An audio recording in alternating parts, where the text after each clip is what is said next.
नमस्कार दोस्तों, स्वागत है आपका हमारे YouTube चैनल ज्ञान कोश स्टडी पर। मैं अंकित कुमार। आइए शुरू करते हैं आज की महत्वपूर्ण क्लास को।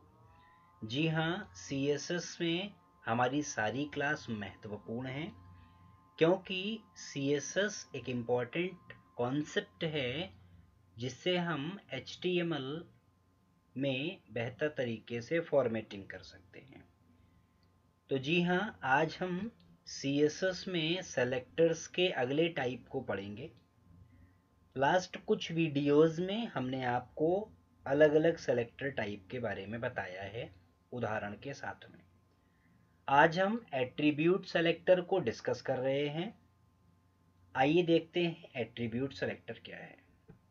तो नाम जैसा है इसका काम भी वैसा ही है। एट्रीब्यूट सेलेक्टर जो HTML में हम टैग प्रयोग करते हैं, जैसे HTML में टैग है p, तो उसका एट्रीब्यूट है कलर या फॉन्ट के साथ फेस। फॉन्ट टैग है, फेस एट्रीब्यूट है, कलर एट्रीब्यूट है, साइज एट्रीब्यूट है। ऐसे ही p है पैराग्राफ के लिए, अलाइन उसका एट्रीब्यूट है। तो HTML में जो टैग हैं उन टैग को एलिमेंट भी कहते हैं। तो टैग के साथ प्रयोग होने वाले एट्रीब्यूट को सेलेक्ट करता है एट्रीब्यूट सेलेक्टर, जिसकी मदद से फॉर्मेटिंग करने में ये मदद करता है। तो एट्रीब्यूट सेलेक्टर का प्रयोग HTML एलिमेंट्स के मतलब HTML टैग के जो एट्रीब्यूट हैं या उन एट्रीब्यूट्स की जो वैल्यू है उनको सेलेक्ट करने के लिए किया जाता है। HTML एलिमेंट्स के एट्रीब्यूट्स की ग्रुपिंग करके उनकी फॉर्मेटिंग या उनको स्टाइल देने का सबसे उपयुक्त तरीका है। उदाहरण के लिए हमने अपने वेब पेज में एंकर टैग प्रयोग किया जो हाइपरलिंक बनाने के लिए ए टैग होता है। ए में एक एंकर टैग है और उसका एट्रीब्यूट है टारगेट। तो अगर हमने एट्रीब्यूट सेलेक्टर से टारगेट एट्रीब्यूट को प्रयोग किया और जो भी फॉर्मेटिंग करनी थी की, तो जब भी हम एंकर टैग का प्रयोग करेंगे तो वही टारगेट प्रयोग करने पर वो सारी फॉर्मेटिंग अपने आप हो जाएगी, करना नहीं पड़ेगा। यही कहने का मतलब है। एट्रीब्यूट सेलेक्टर डिफाइन करने के लिए स्क्वायर ब्रैकेट्स का प्रयोग किया जाता है। ये जो स्क्वायर ब्रैकेट्स दिए गए हैं, यहाँ पर ब्रैकेट के अंदर आप लिखेंगे कि आप कौन सा एट्रीब्यूट प्रयोग करना चाहते हैं और कौन से एट्रीब्यूट के लिए कौन सी वैल्यू पर काम करना चाहते हैं। आइए हम इसको उदाहरण के माध्यम से समझेंगे। तो एट्रीब्यूट सेलेक्टर के लिए हमने आपको बताया कि एट्रीब्यूट सेलेक्टर HTML टैग के एट्रीब्यूट पर भी काम करेगा और उस एट्रीब्यूट की वैल्यू के लिए भी काम करेगा। यहाँ पर हम देखेंगे सिंटेक्स, उसके बाद एग्जाम्पल। हमने एलिमेंट दिया है तो एलिमेंट क्या है, HTML का टैग है, उसके बाद उसका एट्रीब्यूट है स्क्वायर ब्रैकेट में। जैसे एग्जाम्पल में ए जो है वो टैग है और उसका टारगेट एट्रीब्यूट है। दूसरा उदाहरण लिया है एलिमेंट, उसके बाद एट्रीब्यूट, उसकी वैल्यू। तो यहाँ पर ए टैग है, टारगेट एट्रीब्यूट है, टारगेट की वैल्यू है p, b है, p है, ब्लैंक है, अलग अलग। आइए देखते हैं उदाहरण से, आपको बेहतर समझ में आएगा। पहला उदाहरण लिया है हमने, यहाँ पे हमने दिया है एंकर टैग और उसके लिए हमने एट्रीब्यूट सेलेक्टर में टारगेट एट्रीब्यूट को दिया है। हम चाहते हैं कि टारगेट जब प्रयोग किया जाए तो बैकग्राउंड का कलर येलो आए। नीचे आप देखेंगे हमने एक एंकर टैग लिया, दूसरा लिया, 3 एंकर टैग प्रयोग किए हैं, जिसमें पहला लिंक बनाया है google.com से, दूसरा लिंक facebook.com से, तीसरा लिंक विकिपीडिया से। तो आप देखेंगे जो गूगल के लिए लिंक बनाया है इसमें एंकर टैग का प्रयोग किया है, href के साथ गूगल का URL तो दिया है पर टारगेट नहीं प्रयोग किया। तो जब पहले एंकर टैग में टारगेट का प्रयोग नहीं किया गया तो टारगेट एट्रीब्यूट का जो प्रभाव है बैकग्राउंड कलर येलो, वो google.com पे तो नहीं आएगा। परंतु जो दूसरा एंकर टैग है जिसमें फेसबुक का URL दिया गया है उसमें टारगेट प्रयोग किया गया है। तो फेसबुक वाले जो टेक्स्ट है facebook.com, इस पर प्रभाव दिखाई देगा। facebook.com का बैकग्राउंड कलर येलो होगा। और उसके बाद जो हमने तीसरा दिया है उसमें विकिपीडिया के लिए दिया, इसमें भी टारगेट प्रयोग किया है, तो इस पर भी बैकग्राउंड कलर येलो ही आएगा। डजन मैटर, मतलब मैटर नहीं करता है कि टारगेट की वैल्यू आपने यहाँ पर क्या दी है, क्योंकि हम वैल्यू की बात नहीं कर रहे हैं। ये तो पहला उदाहरण है जो सिर्फ एट्रीब्यूट पर काम कर रहा है। आइए देखते हैं दूसरा उदाहरण जो कि एट्रीब्यूट की वैल्यू के लिए भी है। दूसरे उदाहरण में हमने यहाँ पर ए लिया है एंकर टैग, एट्रीब्यूट है टारगेट और उसकी वैल्यू है ब्लैंक। तो अब यहाँ पर हम क्या करेंगे, देखेंगे कि हमने यहाँ पर भी 3 एंकर टैग लिए हैं। AHREF एक में दिया है URL सरकारी result.com का, दूसरे में nilit.gov.in का और तीसरे में wikipedia.org का।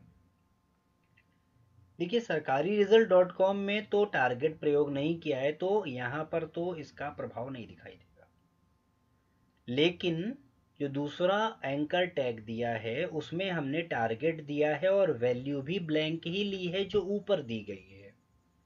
तो इसका मतलब है कि नीलिट वाला जो टेक्स्ट है, नीलिट वाली जो वेबसाइट लिखी है, उस पर इस एट्रीब्यूट के साथ जो वैल्यू है उसका प्रभाव पड़ेगा और इसकी फॉर्मेटिंग काम करेगी, जिसमें बैकग्राउंड कलर येलो है, फॉन्ट साइज 40 पिक्सल का है। तो नीली.gov में टेक्स्ट का कलर तो ब्लू आता ही है जो बाय डिफ़ॉल्ट एंकर टैग से आता है, लेकिन इसमें फॉर्मेटिंग आएगी एट्रीब्यूट सेलेक्टर की, जिसमें बैकग्राउंड कलर येलो होगा और टेक्स्ट फॉन्ट साइज जो है वो 40 पिक्सल का होगा। विकिपीडिया वाले में ऐसा नहीं होगा, क्योंकि यहाँ पर टारगेट तो प्रयोग किया है परंतु जो उसकी वैल्यू है ब्लैंक उसका प्रयोग नहीं किया गया, इसलिए यहाँ पर विकिपीडिया पे कोई फर्क नहीं पड़ेगा। दोनों ही उदाहरण हम आपको रन करा के दिखाएंगे वेब पेज पर, ताकि आप इसका प्रभाव समझ सकें। तो आइए चलते हैं। यहाँ पर हमने क्या किया, हमने यहाँ पर एट्रीब्यूट सेलेक्टर का पहला उदाहरण लिया है। हम इस उदाहरण के कोड को सेलेक्ट कर लेंगे, कॉपी कर लेंगे और हम यहाँ पर नोटपैड वाली फाइल को ओपन करेंगे, पेस्ट कर देंगे और इसको सेव कर देंगे हम किस नाम से, ATTRIBUTE attribute.html। सेव कर दीजिए डेस्कटॉप पर, इसको मिनिमाइज कर दीजिए, इसको भी मिनिमाइज कर दीजिए, एट्रीब्यूट वाले पर राइट क्लिक कीजिए और ओपन विद में जाइए अपने वेब ब्राउज़र के साथ में। आप यहाँ पर देखेंगे गूगल में टारगेट नहीं दिया था तो गूगल पे कोई भी फर्क नहीं दिखाई दे रहा है, परंतु फेसबुक और विकिपीडिया पे फर्क दिखाई दे रहा है, क्योंकि हमने देखा है कि फेसबुक वाले लाइन में टारगेट दिया है और विकिपीडिया वाली लाइन में भी टारगेट है। ये तो पहला उदाहरण हो गया, समझ में आ गया। देखिए बैकग्राउंड कलर येलो है तो येलो भी आ रहा है। जो भी फॉर्मेटिंग आगे देना चाहें, फॉन्ट का साइज है, अलाइनमेंट है, जो भी आप करना चाहें, जो कि आप पहले सीख चुके हैं। अब हम देखेंगे दूसरे उदाहरण को। दूसरे उदाहरण को भी यहाँ पर हम सेलेक्ट कर लेते हैं, इसके कोड को कॉपी कर लेंगे। हम नोटपैड जो खुला है इसको बंद कर देते हैं, राइट क्लिक करके क्लोज कर देंगे इस वेब ब्राउज़र को भी। अब यहाँ पे हम नोटपैड को ओपन कर लेते हैं, पेस्ट कर देते हैं, Ctrl+S से सेव करते हैं, नाम देते हैं attribute2.html। सेव कर दीजिए इसको और यहाँ से इसको मिनिमाइज कर दीजिए, इसको भी मिनिमाइज कर दीजिए। attribute2 पर राइट क्लिक कीजिए, ओपन विद वेब ब्राउज़र का नाम देंगे, तो यहाँ पर आप देखेंगे सरकारी result.com और विकिपीडिया वैसा ही है, परंतु nilit.gov.in का साइज 40 पिक्सल का है और बैकग्राउंड कलर येलो है। अगर हम यहाँ पर इसका बैकग्राउंड कलर बदल देते हैं तो वैसा ही बदल जाएगा। बैकग्राउंड कलर हमने यहाँ पे रेड कर दिया येलो की जगह पे, तो रेड आएगा। सेव कर दीजिए और यहाँ पर आप अपने वेब पेज पर रिफ्रेश कीजिए, देखिए तो यहाँ पर इस तरीके से आप बदलाव कर सकते हैं। हमने 40 की जगह 80 पिक्सल कर दिया, साइज दुगना हो जाएगा। देखिए इस प्रकार हम यहाँ पर देखेंगे कि ये कैसे काम कर रहा है। तो यहाँ पर तो हमने आपको एट्रीब्यूट सेलेक्टर के दोनों एग्जाम्पल समझा दिए। अब एक छोटा सा पॉइंट और डिस्कस कर लेते हैं एट्रीब्यूट कॉम्बिनेटर या एट्रीब्यूट सेलेक्टर के बारे में। अगर हम एट्रीब्यूट उसके बाद पाइपलाइन है उसके बाद वैल्यू देना चाहें तो इस तरीके से दे सकते हैं। हमने यहाँ पे क्लास दिया और उसके बाद पाइपलाइन लगाए, हेडर दिया। तो जिस किसी में भी हम हेडर प्रयोग करेंगे उस पर इसका प्रभाव पड़ेगा। कह रहा निम्न उदाहरण में एक क्लास एट्रीब्यूट वैल्यू के साथ सभी एलिमेंटों को सेलेक्ट करेगा। मतलब जिस जिस जगह पे हेडर दिया होगा, जिस जिस टैग में हेडर दिया होगा उस टैग पर उसका काम होगा। कैसे? यहाँ पर देखिए हमने इन तीनों एंकर टैग में ब्लैंक सिर्फ बीच वाले में दिया, क्योंकि वैल्यू ब्लैंक रखी और ब्लैंक वैल्यू बीच वाले में दी, तभी तो इस पर प्रभाव दिखाई दे रहा है। अगर हम पहले वाले सरकारी रिजल्ट में भी टारगेट की वैल्यू ब्लैंक दे दें, नीचे वाले में भी ब्लैंक दे दें, तो तीनों पर दिखाई देगा। वैसे ही यहाँ पर भी है, हम हेडर दे सकते हैं क्लास के साथ में, तो जिसमें जिसमें हेडर लिखा जाएगा उसमें उसमें इसका प्रभाव दिखाई देगा। वैसे ही यहाँ पर ये है, हमने एट्रीब्यूट के साथ कैरेट का सिंबल लगाया, ये कैरेट का सिंबल जाना जाता है। तो क्लास दिया, कैरेट का सिंबल दिया, हेडर लिखा। तो कह रहा है निम्न उदाहरण में ये एक क्लास एट्रीब्यूट के साथ उन सभी एलिमेंट को सेलेक्ट करेगा जो हेडर से शुरू हो रहे हैं। तो वैसा ही है। तीसरा है एट्रीब्यूट के साथ डॉलर सिंबल का प्रयोग किया गया, वैल्यू दिया एट्रीब्यूट डॉलर हेडर दिया। तो कह रहा है क्लास वाले सभी एलिमेंटों को सेलेक्ट करेगा जो हेडर के साथ समाप्त होता है। यहाँ पे बात हो रहा है कि हेडर के साथ शुरू होगा उस पर काम करेगा, यहाँ पे समाप्त होने पर काम करेगा। अगला और अंतिम है एट्रीब्यूट दिया, एस्ट्रिक सिंबल मतलब स्टार दिया, वैल्यू दिया, जैसे हमने क्लास लिखा, स्टार दिया और एफओ दे दिया। तो कह रहा है यह सेलेक्टर उस एट्रीब्यूट वाले सभी एलिमेंट को सेलेक्ट करेगा जिसके लिए वैल्यू में सबस्ट्रिंग वैल्यू है। एक सबस्ट्रिंग का हिस्सा, उदाहरण के लिए जैसे पब्लिकेशन लिखा है और कहीं पर हमने PUB दे रखा है, तो जैसे हमने यहाँ पर FO लिखा हुआ है, तो जिस जिस जगह पे FO प्रयोग होगा सिर्फ उन्हीं क्लास में फॉर्मेटिंग काम करेगी, अन्यथा नहीं करेगी।